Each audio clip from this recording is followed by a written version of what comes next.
Justice D Y Chandrachud CGI पद से retire हो गए हैं। उनकी जगह अब जस्टिस संजीव खन्ना को नया सीजीआई बनाया गया है। जस्टिस खन्ना का कार्यकाल करीब 6 महीने का है।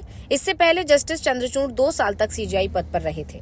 इस दौरान उन्होंने कई ऐतिहासिक फैसले सुनाए, लेकिन जाते जाते उन्होंने जो फैसला दिया उससे बीजेपी सरकार, खास तौर पर योगी आदित्यनाथ की सरकार को जबरदस्त झटका लगा है।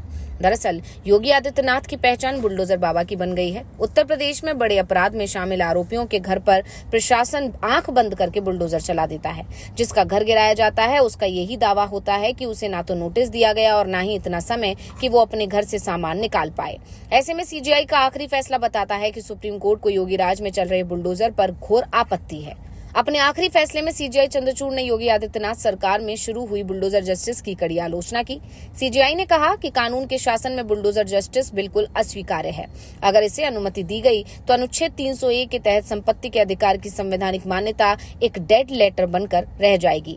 सीजीआई ने अपने जजमेंट में कहा, बुलडोजर के माध्यम से न्याय शास्त्र की किसी भी सभ्य प्रणाली के लिए ठीक नहीं है। गंभीर खतरा है कि अगर राज्य के किसी भी विंग या अधिकारी द्वारा गैर कानूनी व्यवहार की अनुमति दी जाती है तो बाहरी कारणों से नागरिकों की संपत्तियों को चुनिंदा प्रतिशोध के रूप में ध्वस्त कर दिया जाएगा। अधिकारी जो इस तरह की गैर कानूनी कार्रवाई को अंजाम देते हैं या मंजूरी देते हैं, उनके खिलाफ अनुशासनात्मक कार्रवाई की जानी चाहिए। उनके द्वारा कानून का उल्लंघन करने पर आपराधिक प्रतिबंध लगाया जाना चाहिए। सार्वजनिक अधिकारियों के लिए सार्वजनिक जवाबदेही होनी चाहिए। सार्वजनिक या निजी संपत्ति के संबंध में कोई भी कार्रवाई कानून की उचित प्रक्रिया द्वारा समर्थित होनी चाहिए। जस्टिस चंद्रचूड़ ने कहा कि नागरिकों की आवाज को उनकी संपत्तियों और घरों को नष्ट करने की धमकी देकर दबाया नहीं जा सकता। एक इंसान के पास सर्वाधिक सुरक्षा के रूप में अगर कुछ होता है तो वो है घर। हम सुरक्षा उपायों की कुछ न्यूनतम सीमाएं निर्धारित करने का प्रस्ताव करते हैं, जिन्हें नागरिकों की संपत्तियों के खिलाफ कार्रवाई करने से पहले पूरा किया जाना चाहिए।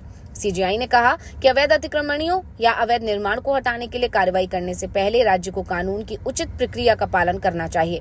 कानून के शासन के तहत बुलडोजर जस्टिस स्वीकार नहीं किया जा सकता। अगर इसकी अनुमति दी गई तो अनुच्छेद 301 के तहत संपत्ति के अधिकार की संवैधानिक मान्यता एक डेड लेटर बनकर रह जाएगी।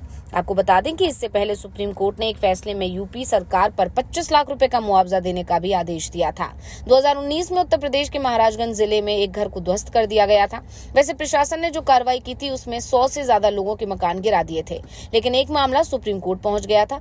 इस मामले में सुप्रीम कोर्ट ने सरकार के खिलाफ तीखी टिप्पणी करते हुए फैसला सुनाया था, ये मानते हुए कि राज्य द्वारा अपनाई गई प्रक्रिया बेहद खराब थी। पीठ ने उत्तर प्रदेश सरकार को अंतरिम उपाय के रूप में याचिकाकर्ता को 25 लाख रुपए का मुआवजा देने का निर्देश दिया, जिसका घर एक सड़क परियोजना के लिए तोड़ दिया गया था। साथ ही ये भी कह दिया गया था कि मुआवजा का इस केस की आगे की सुनवाई से कोई संबंध नहीं है, केस चलता रहेगा। 25 लाख रुपए तो सिर्फ अंतरिम राहत के लिए दिए जा रहे हैं। यानी साफ है कि बुलडोजर जस्टिस पर अब सुप्रीम कोर्ट की टेढ़ी नजर हो चुकी है। सुप्रीम कोर्ट पूरे देश में अतिक्रमण को लेकर जल्दी ही साफ दिशा निर्देश देने वाला है और तब तक के लिए उसने देश भर में बुलडोजर कार्रवाई पर रोक लगा दी है। लेकिन जिस तरह से सीजीआई ने जाते जाते यूपी सरकार को खरी खरी सुनाई है, उससे एक बात साफ हो गई है कि अब योगी आदित्यनाथ की सरकार के लिए बुलडोजर की कार्रवाई करना बेहद मुश्किल हो जाएगा।